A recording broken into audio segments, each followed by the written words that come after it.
ഒന്ന് ചിന്തിച്ചു നോക്കൂ, സമയം 1950-കൾ. ലോകം മുഴുവൻ ഒരു ആണവയുദ്ധമുണ്ടാകുമോ എന്ന പേടിയിലാണ്.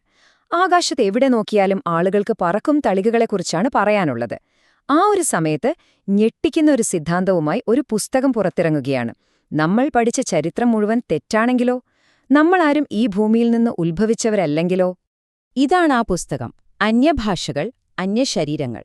1953-ൽ പുറത്തിറങ്ങിയ ഈ പുസ്തകം അക്ഷരാർത്ഥത്തിൽ വേറെ ഏതോ ലോകത്തു നിന്നുള്ള സന്ദേശം പോലെയായിരുന്നു. ഇതിന്റെ രചയിതാവായ ജോർജ് ഹണ്ട് വില്യംസന്റെ പശ്ചാത്തലം കാരണം ആളുകൾക്ക് ഈ പറയുന്ന കാര്യങ്ങൾ അങ്ങോട്ട് തള്ളിക്കളയാനും പറ്റിയില്ല. നിങ്ങൾക്ക് തോന്നാം ഇതൊക്കെ വെറും കെട്ടുകഥയല്ലേ എന്ന്. പക്ഷേ ഈ പുസ്തകം എഴുതിയ ജോർജ് ഹണ്ട് വില്യംസൺ ഒരു സാധാരണക്കാരനായിരുന്നില്ല. അദ്ദേഹത്തിന്റെ ആധികാരികമായ ഈ പശ്ചാത്തലം കണ്ടില്ലേ? അതുകൊണ്ടുതന്നെ അദ്ദേഹം പറയുന്ന ഈ അവിശ്വസനീയമായ കാര്യങ്ങൾക്ക് ഒരു ശാസ്ത്രീയ പരിവേഷം കിട്ടി. ചിലരെങ്കിലും ഇതിനെ വളരെ ഗൗരവത്തോടെ തന്നെയാണ് കണ്ടത്. അപ്പോ എന്തായിരുന്നു ആ ഞെട്ടിക്കുന്ന അവകാശവാദം? വളരെ ലളിതമാണ്. നമ്മൾ ഭൂമിയിൽ നിന്നുള്ളവരല്ല. നമ്മുടെയെല്ലാം പൂർവികർ ഈ സൗരയൂഥത്തിനും അപ്പുറത്തുനിന്ന് വന്ന അന്യഗ്രഹജീവികളാണ്. അപ്പോ ഇത്രയും വലിയൊരു കാര്യം വെറുതെ അങ്ങ് പറയാൻ പറ്റില്ലല്ലോ. ഇതിനൊരടിസ്ഥാനം വേണ്ടേ? വില്യംസിന്റെ സിദ്ധാന്തം തുടങ്ങുന്നത് തന്നെ പ്രകൃതിയിൽ ഒളിഞ്ഞിരിക്കുന്ന, നമ്മുടെ ശാസ്ത്രജ്ഞന്മാർക്കൊന്നും ഇതുവരെ പിടികിട്ടാത്ത ഒരു രഹസ്യശക്തിയെക്കുറിച്ചാണ്. വില്യംസിന്റെ തിയറിയുടെ കാതൽ ഇതാണ്. പ്രപഞ്ചം മുഴുവൻ നിയന്ത്രിക്കുന്നത് ഒരു തരം മാഗ്നറ്റിസമാണ്. അത് വെറും ഇരുമ്പിനെ വലിക്കുന്ന മാഗ്നറ്റിസം അല്ല കേട്ടോ. നമ്മുടെ സംസ്കാരങ്ങളെയും ചിന്തകളെയും വരെ സ്വാധീനിക്കുന്ന ഒരു പ്രപഞ്ചശക്തി. ഈ ശക്തിക്ക് അദ്ദേഹം ഒരു പേരും കൊടുത്തു: റെസനേറ്റിംഗ് ഇലക്ട്രോമാഗ്നറ്റിക് ഫീൽഡ്, അഥവാ RMF. ഇതിനെ പ്രപഞ്ചത്തിന്റെ ഒരു സീക്രട്ട് എഞ്ചിൻ എന്ന് വേണമെങ്കിൽ പറയാം. ആറ്റങ്ങളും ഗ്രഹങ്ങളും ഗാലക്സികളുമെല്ലാം ഉണ്ടാവുന്നത് ഈ ഊർജം കൊണ്ടാണത്രേ. ആ കാലത്ത് ആളുകൾ കണ്ടിരുന്ന പറക്കും തളികകൾക്ക് പവർ കൊടുക്കുന്നതുപോലും ഈ എനർജിയാണ്. ഇപ്പൊ നിങ്ങളീ കാണുന്ന ചിത്രം, അതാണ് ആ RMFന്റെ ഒരു ഡയഗ്രം. പുസ്തകത്തിൽ പറയുന്നത് ഗാലക്സി മുതൽ ഒരു കുഞ്ഞ് ആറ്റം വരെ എല്ലാത്തിലും ഈ ഒരേ ഡിസൈൻ കാണാന്നാണ്. ഒരു സ്പൈറൽ ഷേപ്പ്. എല്ലാം ഒരേ നിയമം അനുസരിക്കുന്നു. ശരി, അപ്പൊ പ്രപഞ്ചം പ്രവർത്തിക്കുന്നത് ഈ മാഗ്നറ്റിസം കൊണ്ടാണെന്ന് വെക്കാം. പക്ഷേ ഇത് വെച്ചിട്ട് നമ്മൾ മനുഷ്യരുടെ ഉത്ഭവത്തെപ്പറ്റി എങ്ങനെയാ പറയാൻ പറ്റുക? അതാണ് അടുത്ത പോയിന്റ്, മനുഷ്യരാശിയുടെ ഏറ്റവും വലിയ രഹസ്യം.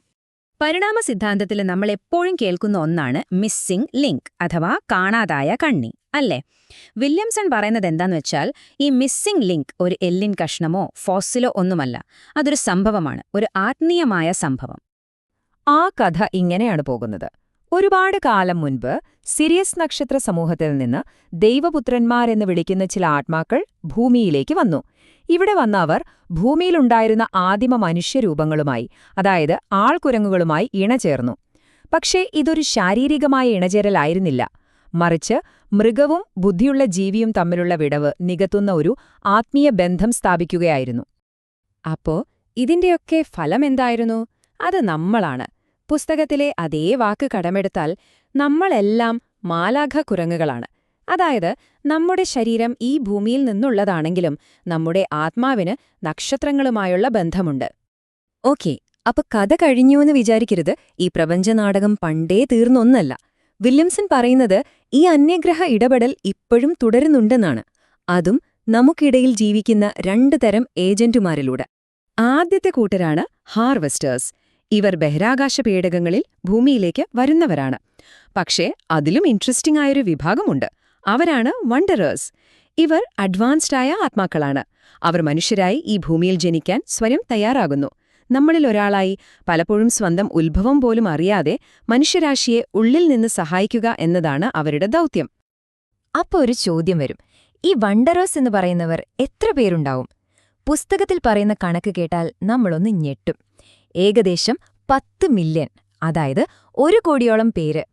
അപ്പോ ഈ അന്യഗ്രഹ ആത്മാക്കളൊക്കെ ഇവിടെയുണ്ട്, മനുഷ്യരാശിയെ സഹായിക്കുന്നുണ്ട്. ശരി, പക്ഷെ എന്തിനു വേണ്ടി? അതാണ് നമ്മൾ അവസാനമായി നോക്കാൻ പോകുന്നത്. ഒരു വലിയ പ്രവചനത്തിലേക്കാണ് ഇതെല്ലാം വിരൽ ചൂണ്ടുന്നത്. വില്യംസൺ പറയുന്നത് അനുസരിച്ച് നമ്മുടെ ഭൂമി ഒരു പുതിയ വൈബ്രേഷണൽ ഫേസിലേക്ക് കടക്കുകയാണ്. ഇതിനെയാണ് ഏജ് ഓഫ് അക്വേറിയസ്, അഥവാ അക്വേറിയസ് യുഗം എന്ന് പറയുന്നത്.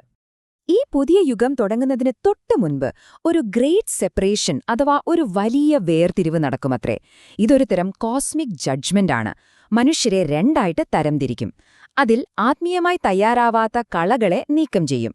ബാക്കി വരുന്ന ഗോതമ്പ്, അതായത് തിരഞ്ഞെടുക്കപ്പെട്ടവർ, ഈ പുതിയ യുഗത്തിന്റെ അവകാശികളായി മാറും. ഈ ഒരു ആശയത്തിന് കൂടുതൽ ശക്തി പകരാൻ ബൈബിളിൽ നിന്നുള്ളൊരു വാചകം കൂടി പുസ്തകത്തിൽ ഉദ്ധരിക്കുന്നുണ്ട്. ഗോതമ്പെന്റെ കളപ്പുരയിൽ ശേഖരിക്കുക, അതായത് തിരഞ്ഞെടുക്കപ്പെട്ടവരെ സംരക്ഷിക്കും എന്ന്. അപ്പോ ഇതെല്ലാം കേട്ടുകഴിയുമ്പം നമ്മുടെ മുന്നിൽ ഒരു ചോദ്യം ബാക്കിയുണ്ട്. ഇത് ശരിക്കും 1950കളിലെ ആ ഒരു ശീതയുദ്ധത്തിന്റെയും പറക്കും തളികകളുടെയും കാലത്തുണ്ടായ ഒരു ഭാവനാസൃഷ്ടി മാത്രമാണോ? അതോ നമ്മൾ മറന്നുപോയ ഏതെങ്കിലും പ്രപഞ്ച സത്യത്തിലേക്കുള്ള ഒരു താക്കോലാണോ? ചിലപ്പം ഉത്തരം അത്ര പ്രധാനമായിരിക്കില്ല, അല്ലേ? പക്ഷെ നമ്മൾ ആരാണ്, നമ്മൾ എങ്ങോട്ടാണ് പോകുന്നത് എന്നൊക്കെയുള്ള ചോദ്യങ്ങൾ സ്വയം ചോദിക്കാൻ ഇത് നമ്മളെ പ്രേരിപ്പിക്കുന്നുണ്ട്. അതുതന്നെയാണ് പ്രധാനം.